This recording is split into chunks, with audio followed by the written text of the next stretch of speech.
Hi friends, Thursday lunch பாக்ஸ்க்கு நான் என்ன back பண்ணியிருக்கேன்னு பார்க்கலாமா? அதுக்கு முன்னாடி ஃபஸ்ட்டு என்ன காலி ஆயிடுச்சின்னு சொல்லிட்டு பாட்டில் எடுத்து ஊற்றி வச்சுட்டு அதுக்கப்புறமா சமையல் ஸ்டார்ட் பண்ணிட்டேன். இன்னைக்கு வந்துட்டு சபக்கி கீரை கொஞ்சம் இருந்துச்சு வீட்டில். அதை பொடி பொடியாக கட் பண்ணிட்டு சப்பாத்தி மாவு கூட போட்டு பிசைஞ்சு சப்பாத்தி பண்ண போகிறேன்.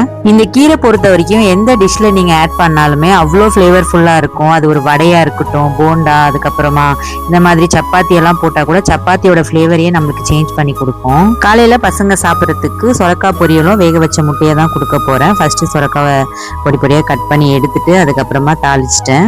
ஃபைனலாக கொஞ்சம் வறுத்த வேர்க்கடலை போட்டு ஆஃப் பண்ணிவிட்டு பசங்களுக்குமே சாப்பிட கொடுத்துட்டேன். சப்பாத்திக்கு காம்பினேஷனாக முட்டை குழம்பு தான் பண்ணுறேன். ஃபஸ்ட்டே நான் சின்ன வெங்காயம்லாம் வறுத்து அரைச்சி தான் இந்த குழம்பு பண்ணியிருக்கேன்.